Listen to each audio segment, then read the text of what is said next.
আসসালামু আলাইকুম। আমরা এখন দেখব এসএসআইটিভিতে কিভাবে স্ক্যাটার চার্ট তৈরি করা যায়।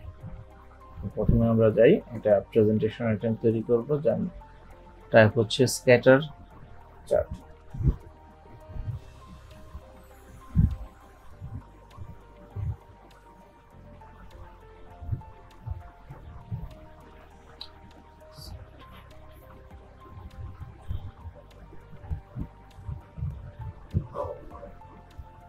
স্ক্যাটার ডেমো, এটার জন্য একটা ডাটা সোর্স আমাদেরকে সিলেক্ট করতে হবে।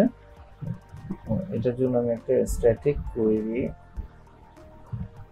লিখে রাখছি।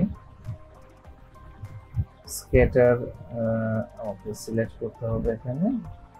এটা ডিফল্ট যে কনফিগারেশনটা আছে, কনফিগারেশনটা আমি কপি করে এখানে পেস্ট করে দিলাম। টাইপ হচ্ছে ডিফল্ট, আর আমি কিছু কালার কোড এখানে ইউজ করেছি। কালার কোডগুলো পরবর্তীতে আমি চেঞ্জ করে দেখাবো কোনটার জন্য কিভাবে কাজ করে। সো এটাকে আমি সেভ করলাম এবং এটাকে আমি একটা আমাদের ড্যাশবোর্ডে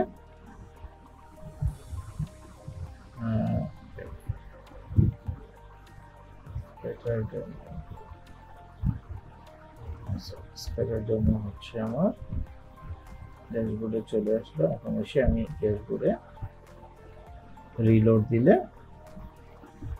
আমার ডাটাটা চলে আসলো। স্ক্যাটার চার্টটা মূলত আমরা ব্যবহার করতে পারি আমাদের ই কমার্স সেলসের ক্ষেত্রে। কোন আওয়ারে কখন আমার ট্রাফিক বেশি হচ্ছে বা আমার সেলস বেশি হচ্ছে, বা কোন সময়গুলোতে দিনের কোন টাইমে আমাকে কি হচ্ছে সেটা দেখার জন্য সবচেয়ে ভালো হচ্ছে আমার এই স্ক্যাটার চার্টটা।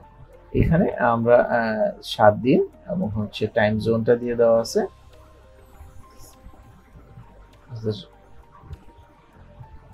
রাত 12টা থেকে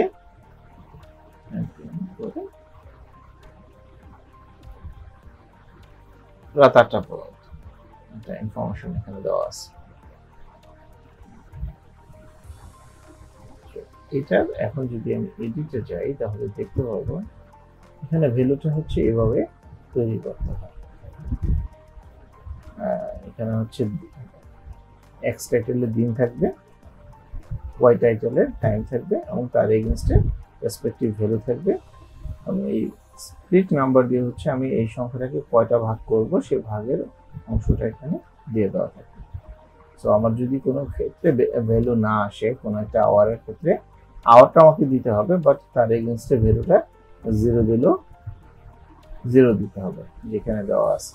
কিছু কিছু আওয়ার আছে যে আওয়ারগুলোতে আমার 0, কোনো আইটেম অর্থাৎ আওয়ার মিসিং করা যাবে না, এখানে সবগুলো আওয়ারই থাকতে হবে। এভাবে আমাদের স্ক্যাটার চার্টটা তৈরি করা যায় এসএসআইটিভি।